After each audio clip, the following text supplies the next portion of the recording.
What if the worst thing that ever happened to you turned out to be the moment your life finally began? Not a question Caleb asked out loud.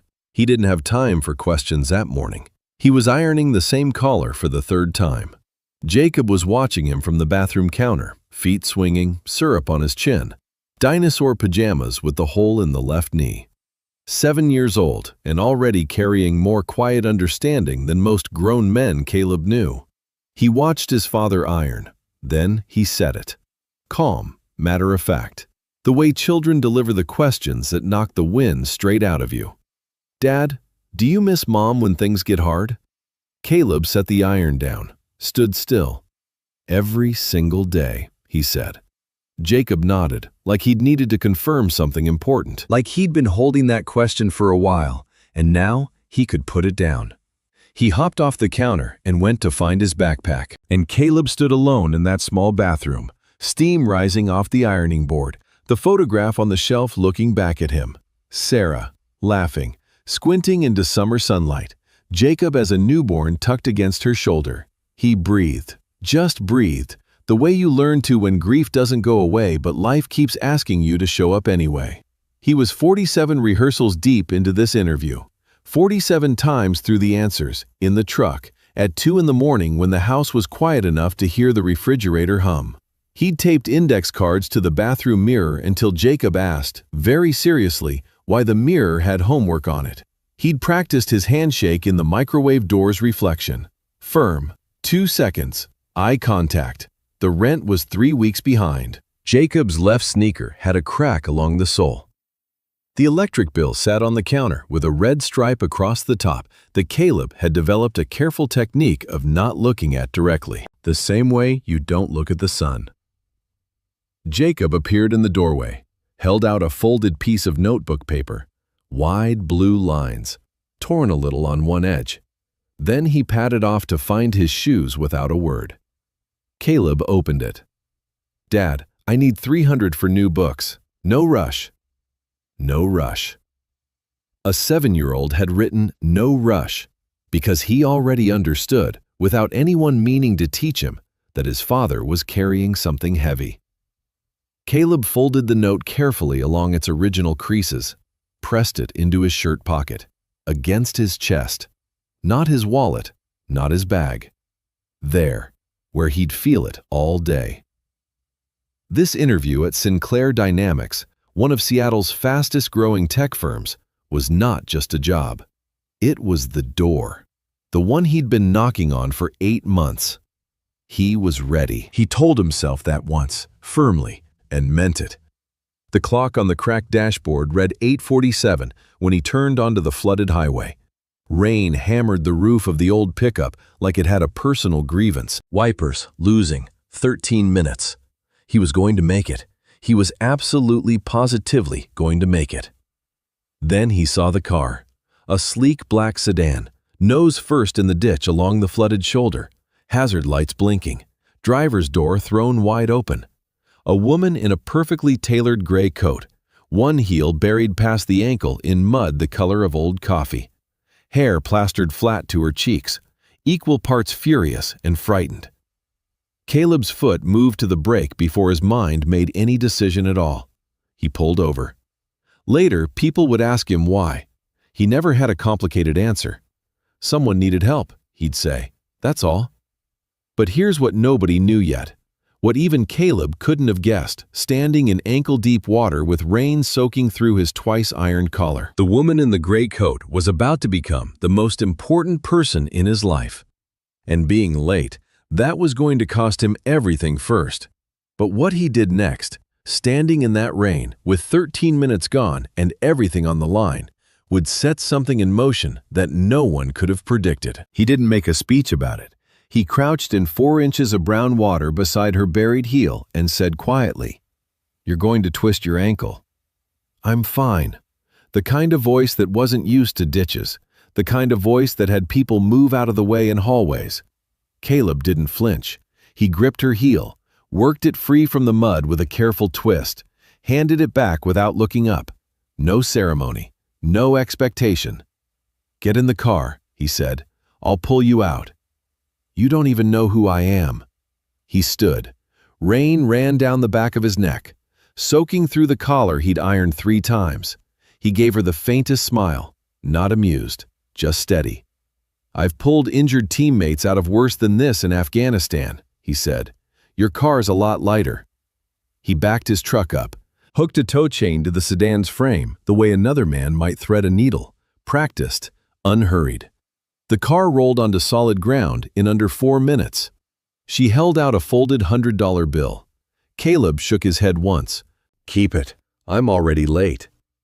He climbed back into the truck, watched her taillights disappear around the bend, sat quietly for one moment with the rain drumming on the roof. He whispered to no one. "Hope that job's still there. But if not, at least I did the right thing." He pressed Jacob's folded note against his chest once through the fabric of his shirt. That small, steady anchor. Then he drove. He already knew. Some part of him already knew. The receptionist at Sinclair Dynamics had the particular energy of someone who enjoyed delivering bad news with a pleasant expression. "Interviews ended at 9:45, she said, not looking up from her screen. "You may reapply in 6 months." Caleb stood at the desk, soaking wet, shirt still ironed underneath the jacket, for whatever that was worth now. A printer somewhere beeped 3 times into the silence. Nobody fixed it. 6 months, the red-striped electric bill, the cracked sneaker sole, Jacob's careful handwriting. No rush. He turned toward the glass doors, stood very still, the way people do when the ground has dropped out from under them, but they haven't decided to fall yet.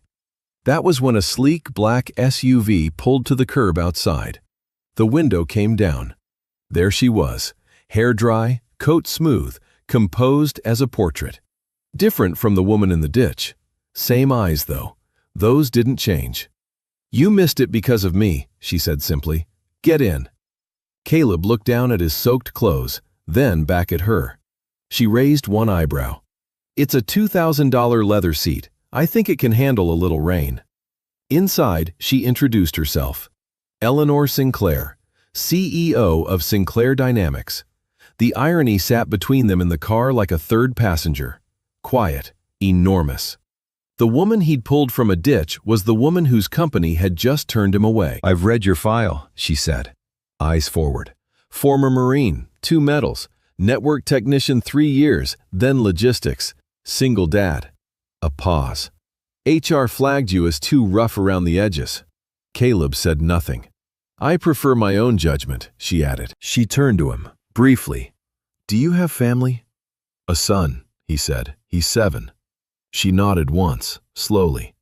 Something moved behind her eyes, then closed back down, like a shutter on a window that catches too much light. She had heard this before, single dad.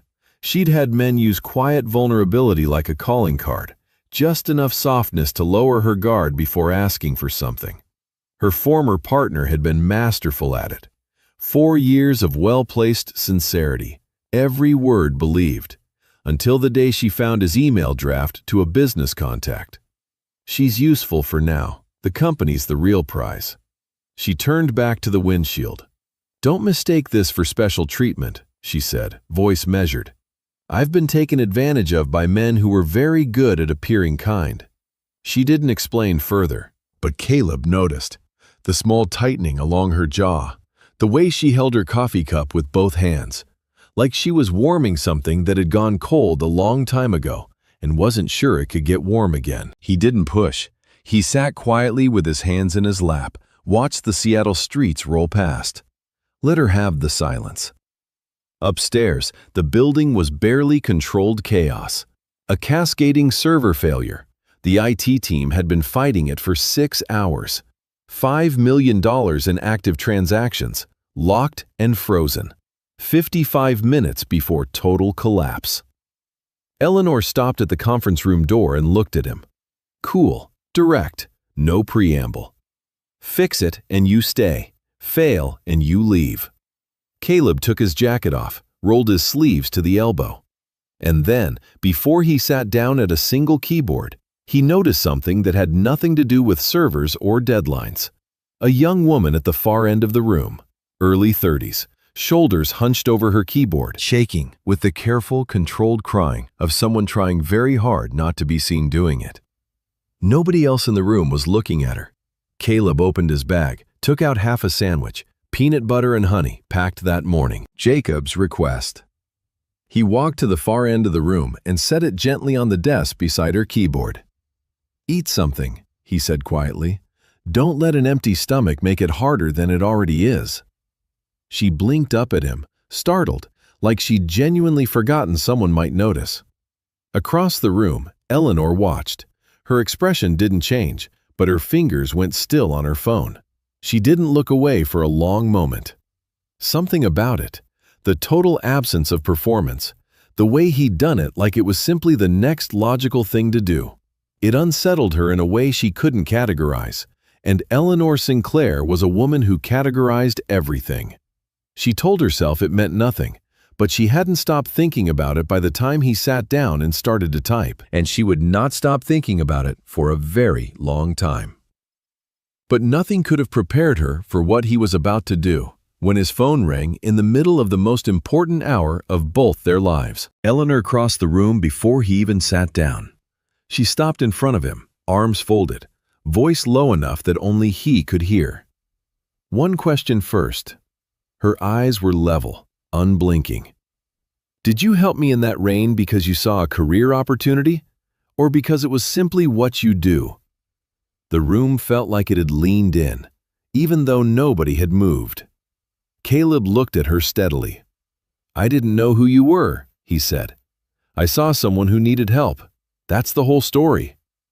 A beat of silence. She studied his face. The way you look at something you're trying to decide whether to trust. Then she stepped back. "Then prove it," she said, gesturing to the screens. "Fix the system in under an hour." He sat down. Caleb had spent 3 years as a network technician for the United States Marine Corps. 3 years of fixing critical systems in conditions where the alternative to success was not a performance review. His fingers moved efficiently, not showy, fast in the way that comes from practice under pressure, when there's no room for hesitation. He traced the cascade backward, not from the symptoms, from the source. A server synchronization failure, buried 3 layers deep. The kind of problem that looked like 10 different issues until you realized it was one problem wearing 10 different disguises. 22 minutes in, he'd isolated it. Then his phone rang. He froze. 1 full second, long enough for everyone in the room to notice. The screen read, "Lincoln Elementary School." He stood without a word, walked to the far corner of the room, turned his back to the group, answered. The school nurse's voice was kind, practiced, clearly not her first call to a single parent at an inconvenient moment. "Jacob's running 102, she said. "He's asking for you." He was doing his best not to make a fuss, but... "I know," Caleb said, low, steady. His throat moved once. "Tell him I'm on my way. Tell him..." He paused, exhaled slowly through his nose. "Tell him the lighthouse keeper stays at his post through the storm. He'll know what that means." He hung up, stood with his hand flat against the wall, eyes closed, 3 full seconds. Then he turned around, walked back across the room, sat down at the keyboard. No one spoke. Eleanor stood with her arms still folded, watching him. Something had shifted in her posture, a barely perceptible change. The rigid line of her shoulders had softened by a fraction. Not much, enough. She watched his hands move across the keyboard. She watched the set of his jaw. Not clenched, not performing strength, just holding. The way you hold when something is pulling hard from one direction and your sense of responsibility is pulling equally hard from the other. And you've made a quiet decision to stay exactly where you are until the job is finished. 27 minutes after sitting back down, he fixed it. 37 minutes total. The system came back online without fanfare, just a settling hum as servers synced. Transactions unlocked. $5 million quietly exhaled. Then someone started clapping, softly at first. The young woman from the end of the room, the one who'd eaten the half sandwich. Then the 2 junior techs beside Caleb. Then the whole room. The way people applaud when relief is bigger than celebration, and they're not entirely sure what else to do with it. Caleb didn't stand, didn't turn around. He pulled up a clean document and started typing. A brief, plain language breakdown of what had failed. What to watch for next time. 3 paragraphs. No jargon.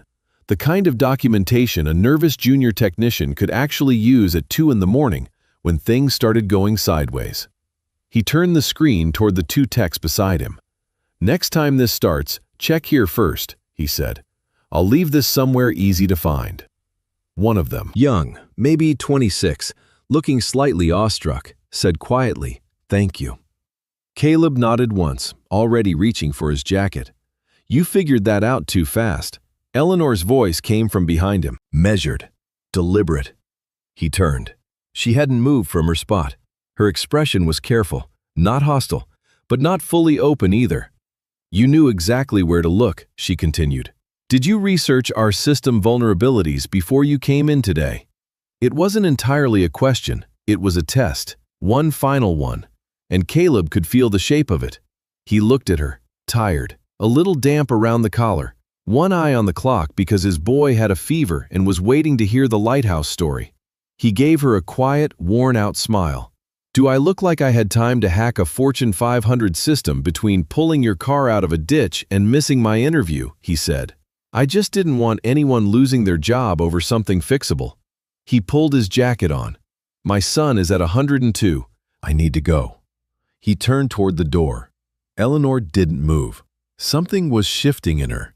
Something old and locked and stubborn, turning slowly against its own resistance. Her mother's voice came back to her then, unbidden, a memory of a porch in Tacoma, cold coffee, the kind of afternoon conversation you only fully understand years later. "The hardest thing isn't finding a good man, Eleanor. It's believing you deserve one after someone has spent years teaching you not to." She had filed that away. She had been very good at filing things away. She was less sure at this moment that the filing had worked. He was halfway to the door when she said it, quietly but clearly. "Wait." One word, but the way it came out, the slight unevenness in it, the small thing it cost her, it stopped him completely. And what Eleanor said next, standing in that emptied conference room, was something she had not allowed herself to say to anyone in 2 years. He stopped, turned back slowly, jacket half on. Eleanor hadn't moved from her spot, but her arms were no longer folded. They hung at her sides. And she was looking at him with an expression he hadn't seen on her face yet. Not the CEO look, not the guarded, appraising look from the car. Something quieter, more exposed than she probably intended. "You fixed what my team said would take a week," she said. "And when the school called, you stepped out, calmed your son down, and came back and finished the job. Without being asked to, without making a point of it." She paused. Most people would have either left or stayed and made sure everyone noticed how much they'd sacrificed. "He needed to hear the lighthouse story," Caleb said simply. 2 minutes. Then he was okay. "The lighthouse story," she repeated. "When his mother was sick, during the worst months, I made up a story about a lighthouse keeper who stayed at his post through every storm, no matter what. Kept the light on." He glanced down briefly. Jacob decided that was what good people do. Now whenever things feel scary, that story means, "I'm here. The light's still on. It's going to be all right." Eleanor was quiet for a moment. The room had emptied around them. The techs had drifted out one by one, professionally pretending they hadn't been listening to every word. "My wife passed when Jacob was 2, Caleb said, not asking for sympathy, just answering the questions still forming in her expression. "So I taught him the one thing I knew for certain, that kindness is the one thing no one can ever take from you.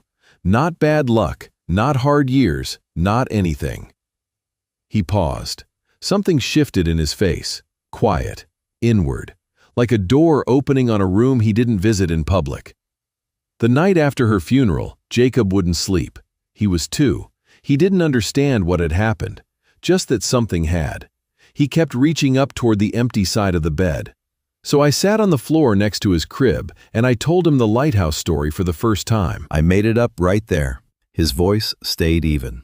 I told him the lighthouse keeper's job wasn't to stop the storm. It was just to keep the light on, so that anyone out there in the dark could find their way. That was enough. That was the whole job. He looked down briefly. He fell asleep before I finished, but I kept telling it anyway. For me, I think, as much as for him. The silence that followed had weight to it. Eleanor sat down on the edge of the conference table, slowly, like something in her had decided to stop bracing. "My daughter Olivia is also 7, she said. Her voice had changed, the executive precision gone, something raw underneath. After her father left, she stopped, started again. He told me he loved me for 4 years. Then I found a draft email to a business contact. It said I was useful for the time being, that the company was the real prize." She looked at her hands. When I confronted him, he said I was too cold, too focused, that I'd never made room for him. She exhaled slowly. Maybe parts of that were even true. But Olivia was 3 years old. She didn't understand any of it. She just knew her father drove away one morning and didn't come back. Caleb didn't offer a reassurance. He had the sense that what she needed was not to be comforted, but simply to be heard. Fully. Without the conversation being redirected toward a solution or a silver lining. "For 2 years," Eleanor continued, "she's barely spoken. She cries at night. She has this small doll, a family set, mother and father and 2 children. She's broken the father figure off and fixed it and broken it off again so many times the plastic is worn white at the joint." Her voice dipped slightly. "3 months ago, I found her in the kitchen at 2 in the morning, sitting on the tile floor in her pajamas, pressing that piece back in place over and over, not crying. Just working at it, with this patience that—" She stopped. She was 3 years old when he left, and she's still trying to fix it. She looked up. I didn't know how to reach her. Caleb picked up his bag. "I'd like to come by this evening to sign the contract," he said, "if the offer still stands." The beginning of something that wasn't quite a smile crossed Eleanor's face. It stands. Eleanor's home was carefully, correctly put together. Every surface chosen, every corner intentional. Nothing that looked touched very often. The kind of house assembled by someone with excellent taste and not quite enough joy in it. Olivia was in the corner of the living room. She sat on the floor with her knees pulled up, dark hair across her face, holding the family doll in both hands, the father piece broken off again. Caleb could see the worn white edge from across the room. She wasn't crying loudly, just that soft, resigned kind of crying that has moved past the urgent stage into something older and more settled. It was a very old sound in a very small person. Eleanor touched Caleb's arm, lightly. Her face said everything. "I don't know what to do." Caleb set his bag down quietly on the floor. He didn't call to Olivia, didn't announce himself. He walked over and sat cross-legged on the rug a few feet away, close enough to be present, far enough not to crowd. He opened his bag without looking at her. Inside was a small repair kit, needle-nose pliers, a tube of model adhesive, short lengths of thin wire. He'd carried it for 5 years of single fatherhood, through broken trucks and busted kitchen faucets and every toy Jacob had loved hard enough to break. He picked up a small model truck from the bag's side pocket, one of Jacob's, missing a wheel, and he began to work on it quietly, just doing a thing, making no demand on her attention. After about 2 minutes, she looked up. He kept working, didn't make a production of it. "You know what I think about sometimes?" he said, to the air between them, conversationally. "Every time you decide to help someone, even when it costs you something, even when you're not sure it'll matter, something in you gets a little warmer." He glanced sideways at her. "I don't know exactly why that is, but I've tested it enough times to believe it's true." Olivia watched him, still holding the doll. He set the repaired truck down, held out his hand, open, palm up, no pressure, no words. She looked at his hand for a long moment, her eyes wide, dark, and serious. Too serious for someone her age. Then she placed the broken doll carefully in his palm. He fixed it, with full attention, Full patience, nothing held back. The way he'd fix things overseas when people were counting on him, and there was no margin for giving less than everything. When he handed it back, the small family was whole. He reached into the bag once more, set a pad of drawing paper and a battered box of crayons between them. 62 colors. The burnt sienna, worn to nothing. He didn't say, "Do you want to?" He didn't say, "You should." He just set them there. Olivia picked up a blue crayon, drew a house first, small, triangle roof, 4 windows, then a tall woman, then 2 children side by side. She paused, studied the empty space beside the woman. Then, slowly and deliberately, she drew a man. Tall, with a gentle face and a faint smile. Caleb watched her draw without saying a word. When she finished, she looked at the picture for a long time. Then she looked at him, very directly. "Thank you," she said quietly. "You're really kind." It was the first full, unprompted sentence she had spoken to anyone outside her mother in 2 years. Behind them, in the doorway, Eleanor stood with one hand over her mouth, tears running silently, watching her daughter return from somewhere very far away, guided back by a man who had simply sat down on the floor and waited. What passed between Caleb and Eleanor in the quiet of that doorway was not something either of them would describe easily afterward, but they would both remember it for the rest of their lives. And the moment that would change Eleanor's mind about everything, it hadn't happened yet. It was waiting for him at her front door. He was at the front door, hand on the knob, when she called his name. Not the CEO voice, just Eleanor, a woman standing in her own hallway at 9 in the evening, a little undone, her daughter asleep for the first time in weeks without crying herself there. He turned. She was leaning against the doorframe with her arms wrapped loosely around herself. Not the defensive posture from the conference room. Something different, like she was holding carefully around something new and fragile that she didn't want to spill. "I need to say something," she said, "and I need you to let me finish." He waited. "I started falling for you in that ditch." She said it plainly, the way you say things when you've run out of energy to be strategic. When you pulled my heel out of the mud and handed it back without looking up. No moment. No expectation. I told myself it was just ordinary decency, that I was reading too much into it. She paused. Then you sat half your lunch beside a crying employee you'd known for 4 minutes.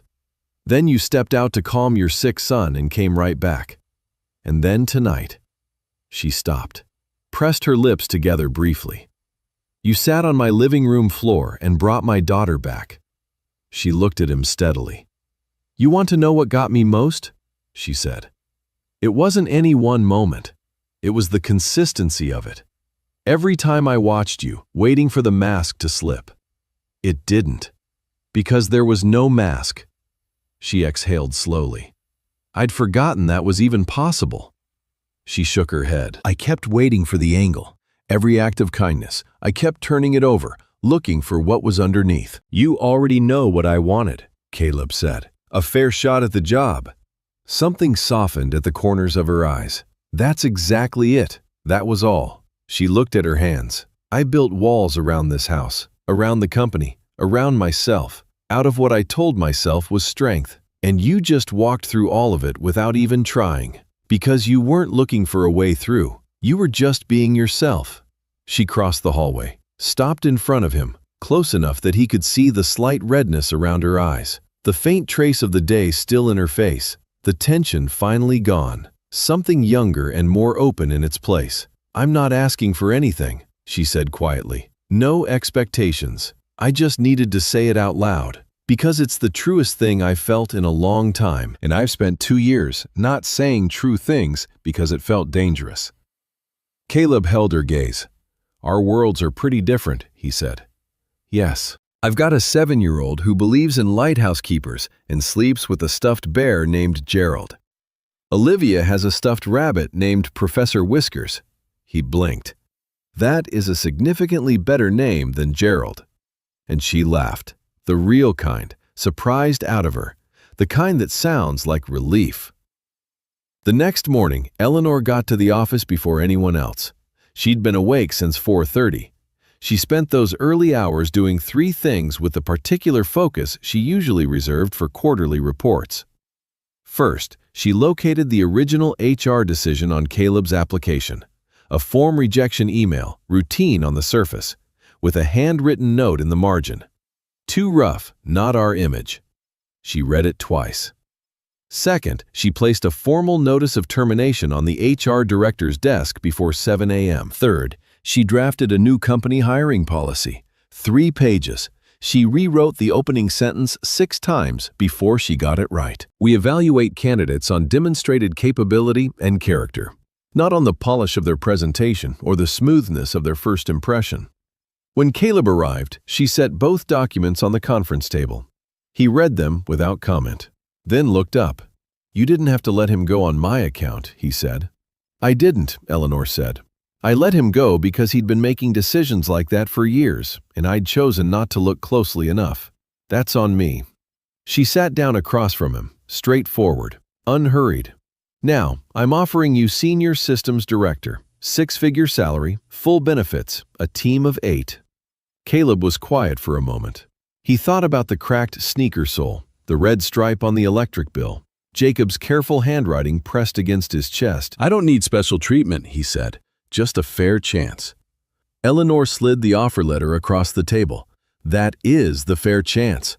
You earned every word of it." He picked it up, looked at it the way you look at something you've worked a long time toward, not with greed, with a steady, bone-deep gratitude, like the first clear morning after a storm that went on longer than you thought you could bear. He set it back down. "Can we let the kids meet first?" he said. "Let them decide what they think before we decide anything." Eleanor nodded. A quiet certainty settled in her face, warm, unhurried. "Sure. Deal," she said. What neither of them knew was that the kids had already decided.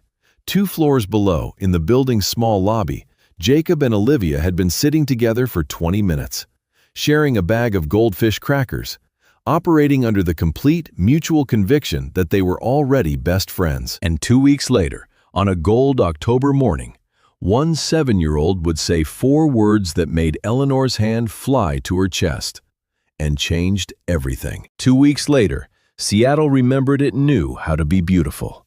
The rain had cleared overnight and left the city washed and gleaming. That particular October light that turns everything gold for exactly 3 weeks before the gray moves back in and settles until April. The kind of morning that makes people step outside and just stand still for a moment, blinking, like they'd genuinely forgotten light could do that. Caleb pulled up to Lincoln Elementary in the same old pickup, still rusted along the wheel wells, the dashboard clock still reading whatever time it personally felt like. Some things you fix when they matter. Some things you leave because they become part of the story. He was early, considerably early, a fact Jacob had noted at breakfast with deep suspicion. Jacob considered this carefully, then ate his toast without further comment, which meant he'd accepted the ruling but reserved the right to revisit the issue. Eleanor was already at the school's low brick wall, Olivia's hand in hers, wearing a gray coat.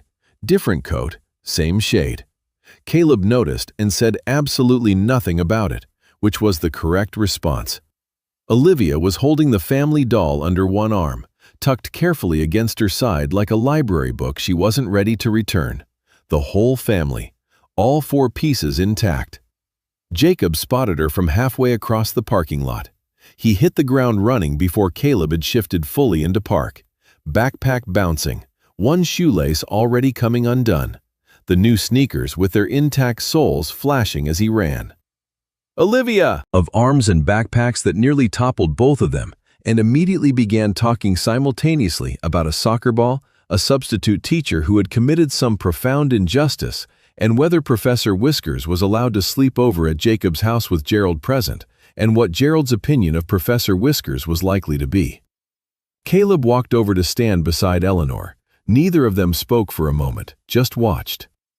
"Dad!" Jacob called back across the lawn, mid-sentence about the soccer injustice. "What should I call Miss Eleanor?"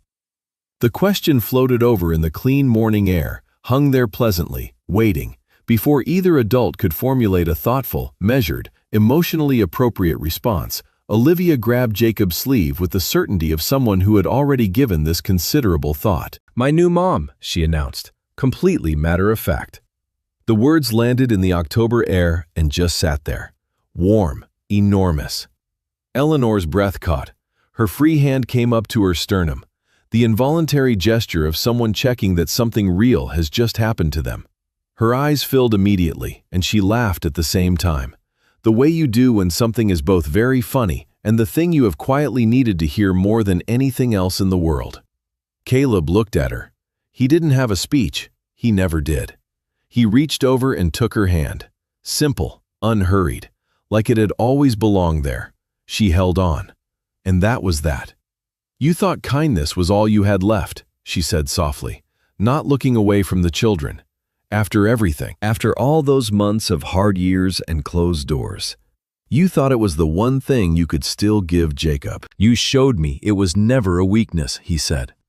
"I used to wonder sometimes, in the quiet nights, whether teaching Jacob to stop for strangers in the rain was practical wisdom or just something I needed to believe. Whether the world actually worked that way." Eleanor turned and looked at him fully. The October light was on her face. She looked, in that moment, exactly like herself. No armor, no performance, no strategy. Just a person who had come a long way to be standing exactly here. "It works that way," she said. "I'm proof of it."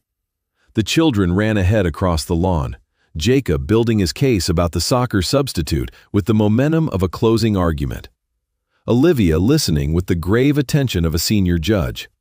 Professor Whiskers, apparently, would be consulted on the matter later. Jacob tripped on his untied shoelace, caught himself, kept running, barely breaking stride, because he had long ago decided that falling down was only interesting if you stopped. Olivia grabbed his sleeve to steady him without missing a single word of her ruling on the soccer injustice. 2 kids, 7 years old each, already moving through the world like they'd always been doing it together. Caleb watched them, felt something settle in him, deep, structural, like a foundation finding level ground after years of shifting. Not the absence of everything hard that had come before. Sarah's photograph still sat on the bathroom shelf at home. The cracked sneaker sole was gone, but the memory of it wasn't. The 47 rehearsed interview answers, the red-striped electric bill, the 2 in the morning silences, those were part of him. You don't get the October light without the long gray months that come before it. He understood that now. Standing on a school lawn with a woman's hand in his and his son's laughter carrying across the clear morning air. This story teaches us one quiet truth. Kindness given without an audience is never wasted. This week, try it once, not grandly, just specifically. Bring the neighbor who lost her husband last spring one of those little foil-covered plates of lemon bars, the kind you used to leave on porches without knocking. Write one real sentence in a card to the grandchild nobody seems to check on. Sit with someone at church who always sits alone and ask them one question you actually want the answer to. You don't have to fix everything. Caleb didn't fix everything either. He just fixed what was right in front of him, with what he had, when it would have been easier to drive past. That's the whole lesson. Small, specific, and real. Every single time. This story was written by a human supported by AI. It doesn't aim to change the whole world, just one small corner of your heart. To help you believe that amid all the hardship, there is still room for kindness, for unconditional goodness, and for the most beautiful things quietly existing, waiting for us to notice them.